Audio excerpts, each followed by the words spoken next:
Welcome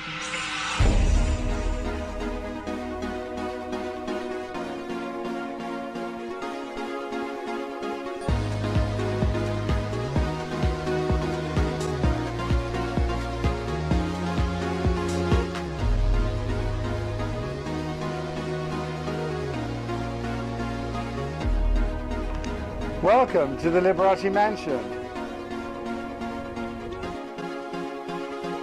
Welcome to Under the Vegas Sun, looking at the people, the events, and the news surrounding Las Vegas and the entire Vegas Valley. Hello, I'm Steve Shore, and we are live from the Liberace Mansion.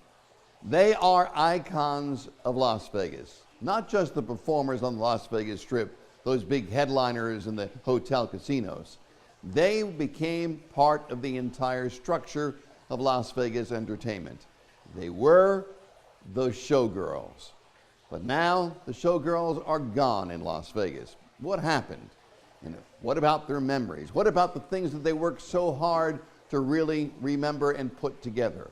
On our program today, you'll meet the man who is not only the founder but the curator of a museum to really put it all back together, to remember the great things about Las Vegas showgirls. You'll meet him in just a couple of seconds. We'll be right back. Stay with us. Hello, this is Keith Evans at the Lion Habitat Ranch. We'd like you to come out and visit our ranch. There's 38 lions, a giraffe that paints, ostriches, emus, and birds. We do school tours, general admission, Friday, Saturday, Sunday, Monday, and behind-the-scenes tours every day of the week. Besides coming in as general admission, you can also pay extra to help our animals, and you can feed the giraffe. You can feed one of the lions, or you can have Ozzy paint a custom canvas for you. You can also buy Ozzy paintings in the gift shop. While we do our demonstrations at 12 and 2 of Ozzy painting, all those canvases are available for purchase. In addition to everything you can do here in person, you can find us on the website, lionhabitatranch.org, where you can make your reservations online or buy your paintings online. Thank you very much. Please come. Hey, it's Mark Chinook from Monday's Dark, and you are watching Under the Vegas Sun with Steve Shore. The date was February 11th of 2016, a date that many in Las Vegas, including myself, believed a certain portion of the entertainment of this town died. The last of the great stage shows in Las Vegas closed its doors. The curtain came down, and a lot of people worried that the iconic portion of this town, the showgirls, were no longer going to be seen, no longer going to be around. Our very special guest in the program today is trying to resurrect that. He's put together a museum, the Las Vegas Showgirl Museum, to try and keep the legacy of those great showgirls going forward. Our very special guest in the program, he is the founder and the CEO of the Las Vegas Showgirl Museum, Grant Filippo. Welcome to our program. I appreciate you being here. So, we already know, as I said, that night closing was a sad time for me.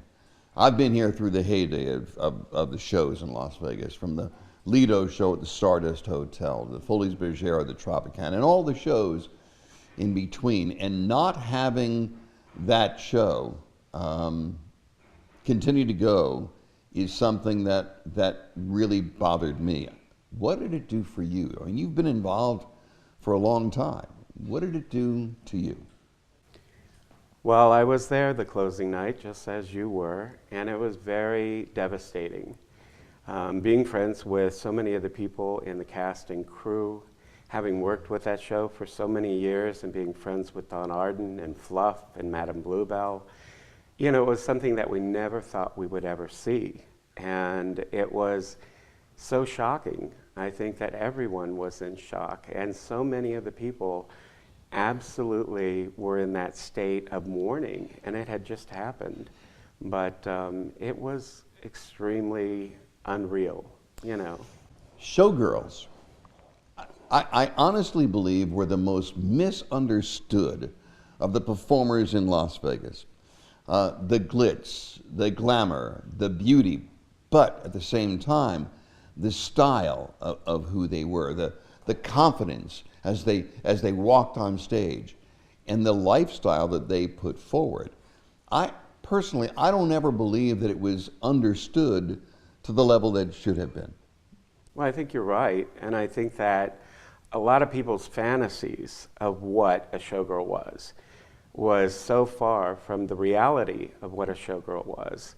Showgirls, showboys, all of those people, the singers, everyone that performed in those shows had immense training behind them. They didn't just walk in off the street and start to do that. It was something that they worked very hard on. And being a showgirl is a lot different than being just a regular dancer, because a showgirl was trained to be able to stand on the stage and do nothing but breathe.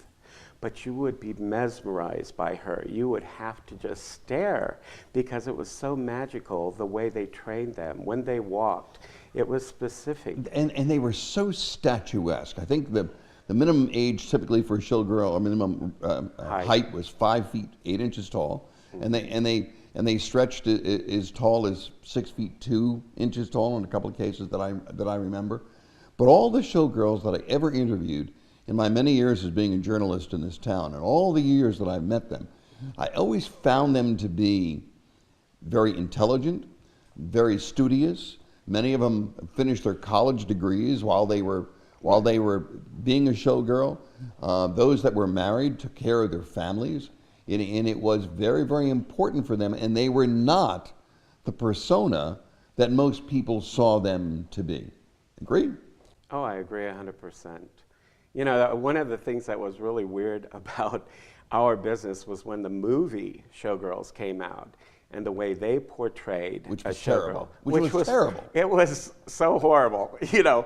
And nothing close to reality. Yeah, and people don't understand that. When we had gone to Mississippi and got in a taxi to go to a hotel to sell them on a show, and the woman's like, "What do you do?" And we're like, "Well, we produce showgirl shows." And they're like, "Oh, we have showgirls." Yes. But it was because they saw that movie. Exactly. They thought that these, you know, strippers and people like that is a typical showgirl. And it was like, no. That's about as far as you can possibly be. Most of the hotels, now, okay, you're the curator, you're the CEO, you're the man who's all put it together. So I want you to tell the audience, is it not my mistaken belief that most of the hotels had definitive rules and regulations? Number one, they couldn't patronize any of the clients, any of the people in the showrooms.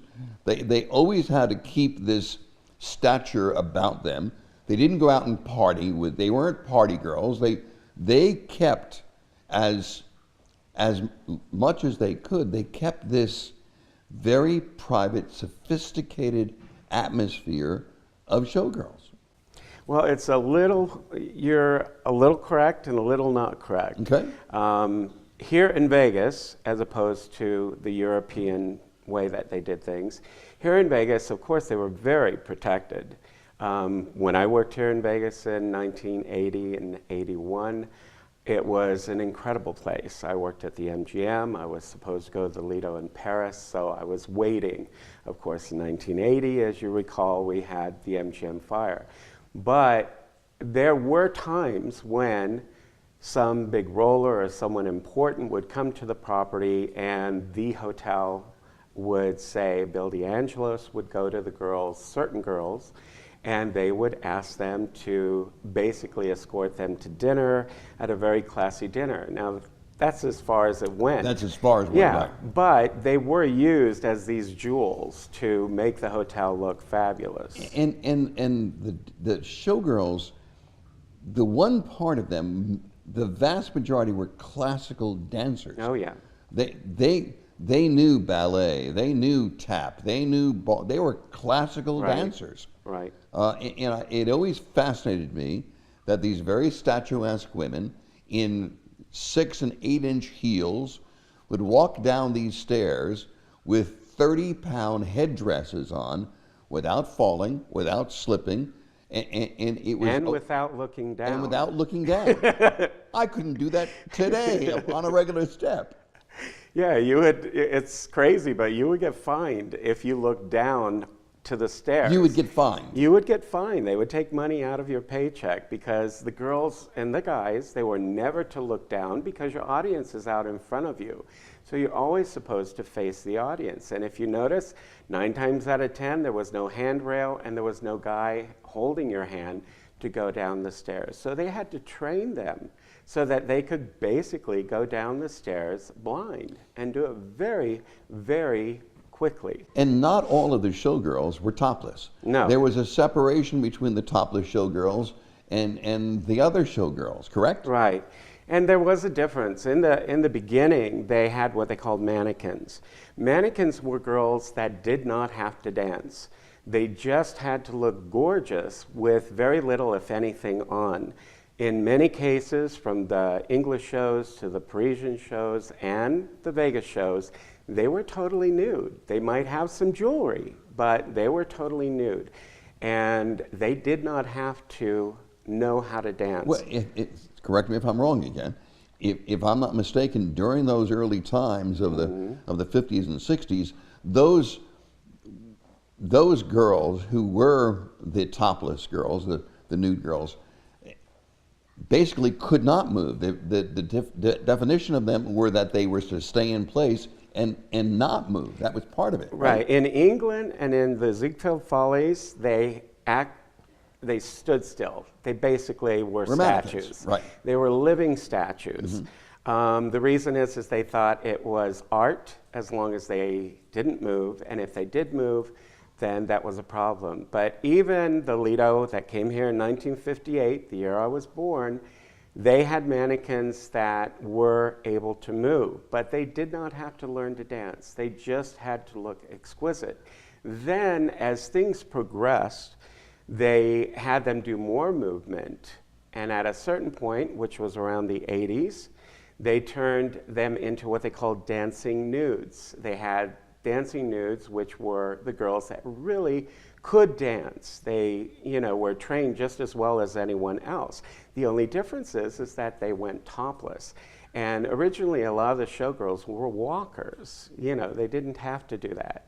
And the ponies were the little girls. A lot of people don't realize that the big shows like Hallelujah Hollywood, even Jubilee when it started out, they had a line of girls that were short. They were short. Yeah, but the 5'8" girls and above, that was created by Madame Bluebell. Yes, it was. Because she needed to come up with something that was unique. She was doing the movie theaters in Europe, and they wanted lines of girls, and they said, you've got to come up with something that's more unique than anyone else. Okay, we're going to take a break for a couple of seconds. When we come back, I want to talk to you about a few things. Number one, that this idea of having a showgirl museum comes to you legitimately because of your involvement in Las Vegas show production in Las Vegas, in this community. Number two, names like Don Arden, like Fluff, that meant so much to the creation of these extravaganzas in Las Vegas. And third, you're tied to the man whose house we now sit in, Liberace. So when we come back, we'll hear more from Grant about wonderful stories and wonderful things about the showgirls. We'll be right back. Stay with us.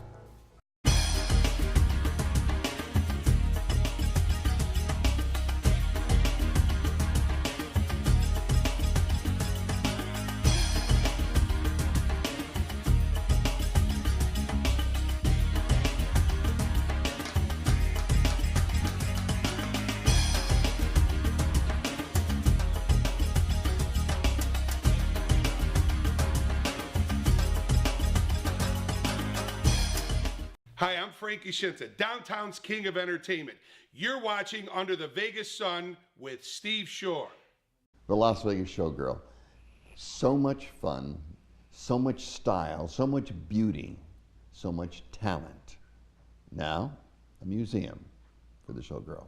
Welcome back to our very special guest, the man who is the curator and CEO, Grant Filippo. Welcome back to our program. Thank you. I think most people, when they think about showgirls, they think about the shows we've talked about, Folies Bergère, even Minsky's when it first opened in Las Vegas, and Lido's show, and all the great shows.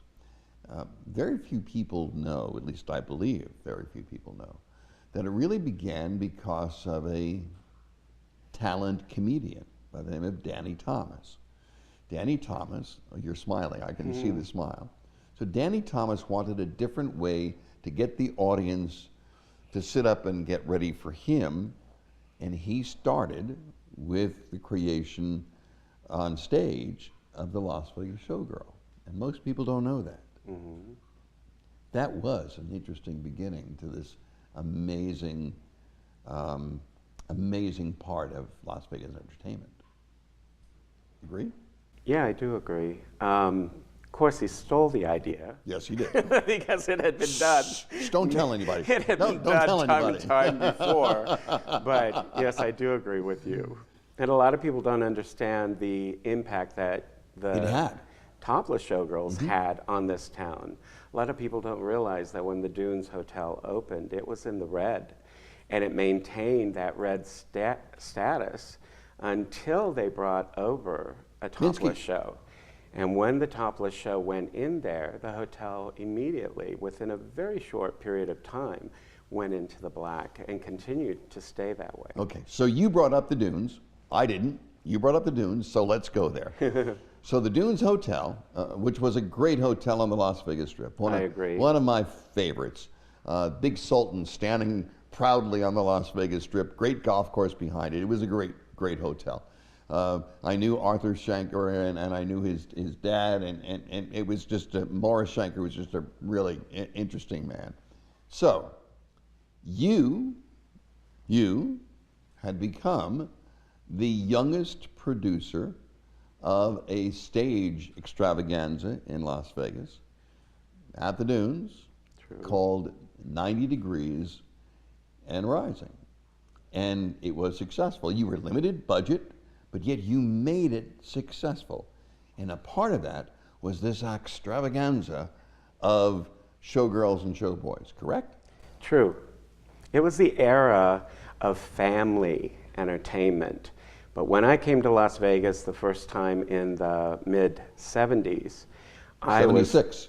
Huh? 76. True. I was absolutely fascinated by the shows that were here. And that included the lounge shows. A lot of people don't realize that lounge shows had lines of girls. They weren't topless, but they did have lines of girls in their show as well. But when I was here and I saw all these incredible shows, it blew my mind. I thought it was the most phenomenal thing. And the Dunes, of course, was so incredible in 1976. People always talk about Cirque du Soleil and their technology and, oh, it's so incredible. But you were here, so you realize that when they did something, if they had a flying carpet come out of the ceiling with a girl on it and it flew over your heads and it landed on the stage and the girl got off, you never saw the rigging. I will never forget the first time I was in the third row at the MGM Grand, and they had the Titanic sink on stage. I was flabbergasted. It was the most amazing thing to see, and it was technology. Back then, technology. Yeah, unbelievable, the things that they did. The Lido, they used to, before they had the Passerella, which is the runway out in the audience, used to be a straight stage, just a proscenium stage. And they had a waterfall in that show that was so grandiose. It went all the way to the ceiling, had all of the performers walking across on, vines and tree branches. And when that thing opened up, the curtain opened up, all that water is coming towards you. Thousands of gallons. And you have a little piece of plexiglass this high between you and them. And just at the very last moment, this little door opens in the stage, and all of that water goes down into it. And the mist is on your face. It was so refreshing and so exhilarating. It was like actually being in the middle of a movie, but it was real. And I think that's the thing that blew me away, is not just the beauty and the sex appeal and everything, but the spectacular aspect of everything. Talking about spectacular, the man whose house we now sit in, Liberace's mansion, was, to me, one of the more spectacular performers in Las Vegas, not only because of his talent, but because of the showmanship that came out. Whether it be my favorite, which is the long ermine coat that he strode across the stage, or that he would come on in his Rolls Royce for every show, and whatever the case may be. But you became directly involved. You helped design things for Liberace. Well, this house, the very first time I ever came here, was to audition for Liberace as one of his new proteges. And it was kind of funny because the swimming pool was in the back, and they said, oh, just come around. You know, of course, Vegas morning is like noon or 1 o'clock. Just come around the back and knock on the door, and we'll let you in, which I did. And here's Liberace. Lee's in his bathrobe. His servant was there serving him breakfast. And he's like, okay, kid, sing. And I did. I sang to him, you know, while he was having his breakfast. And he's like, you're incredible. And he's like, you'll be my next protege. So I was really excited, but I was also heartbroken because of the MGM fire. And I ended up getting a modeling contract and going to LA. And he said, I'll call you as soon as we can get this arranged. So while I was in LA, I ended up getting a phone call quite some time later telling me that he could not take any more male proteges because of the fact that Scott, what's his face? Right. The one guy was going after him from Palimony. All the countries that was So going they on. said, no more boys. Right. And so the ironic thing is I worked for a design house that was called the Design Studio. And it was a non-union shop that happened to be the shop that built everything in the last 17 and a half years that Liberace wore. And it was Michael Travis's actual, you know, what he worked out of, the shop he worked out of. Well, one day they came to me and they said, Grant, can we measure you? And I was a model, so I was used to being measured. And they took all of my measurements and they said, oh my God, you're the exact same measurements as Lee, except for you're taller. Right. And they said, would you mind if we had you as his fitting model? So all those incredible costumes that everybody saw on stage, You wore first. I wore first. and the thing is that I think, unfortunately, because of the movie that came out about Lee, that was not the Lee that I knew. Lee was a very, very strong man. He had probably the strongest forearms I have ever seen. And that was not the portrayal that I knew of Liberace. And it's funny that you would say that you were the same size, because you were. He was a very, very strong man. So my question to you is that you now have this museum. And it's something to be remembered. We have in Las Vegas a neon museum, a mob museum. It's important for us to have a showgirl museum, isn't it? Yeah, I think it's not only important, I think it's basically something that without it, especially now, you know, people have an idea they still use in every advertising to try and get people to come here, the image of a showgirl. And then the people arrive and they see these girls that are working on the sidewalk. Nothing against the girls, but there's a big difference between having a costume that costs maybe a couple $100 as to having a costume that costs $25,000. You know, it is completely different, and it's not their fault, but it is sad that the people that come to town think that that's a showgirl, think that that's what it was. And I think that the importance of our museum is to remind people, no, this is not a showgirl.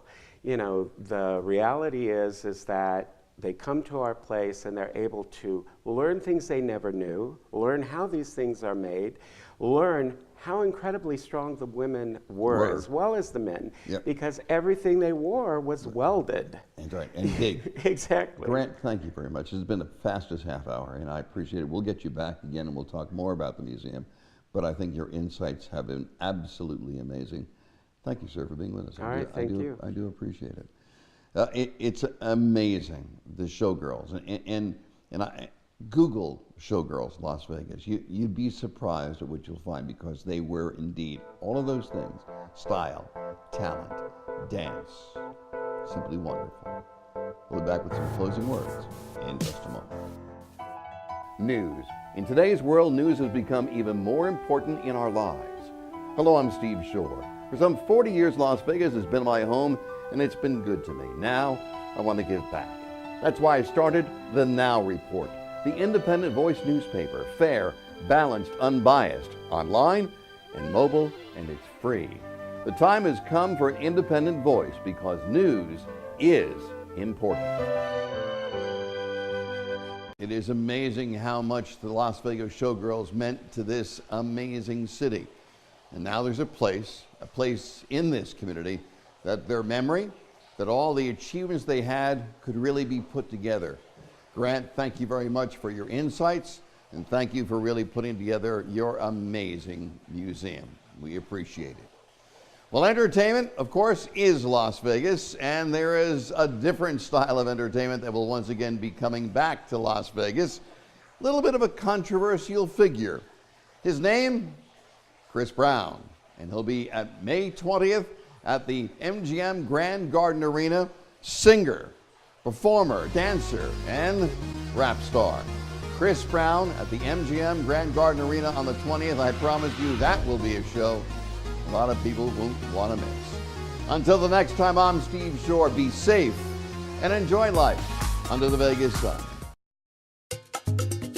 Hello, this is Keith Evans at the Lion Habitat Ranch.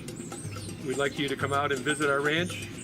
There's 38 lions, a giraffe that paints, ostriches, emus, and birds. We do school tours, general admission, Friday, Saturday, Sunday, Monday, and behind-the-scenes tours every day of the week. Besides coming in as general admission, you can also pay extra to help our animals, and you can feed the giraffe. You can feed one of the lions, or you can have Ozzy paint a custom canvas for you. You can also buy Ozzy paintings in the gift shop.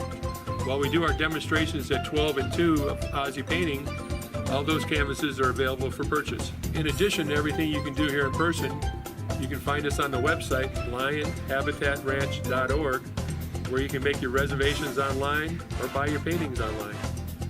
Thank you very much. Please come. Hello, I'm Steve Shore. I've been proud to host the TV show Under the Vegas Sun. We've had mayors and entertainers and some of the true movers and shakers of Las Vegas. Well, we're growing again. We'll now be seen in 209 cities in America through our network, Walk TV, as well as in 6 foreign countries. And in Las Vegas, we'll also be seen 4 times each week on Cox Communications, Monday, Wednesday, and Friday at 5 p.m., and now Sundays at 7 p.m. on channels 1096 and 96. I just wanted to say thank you.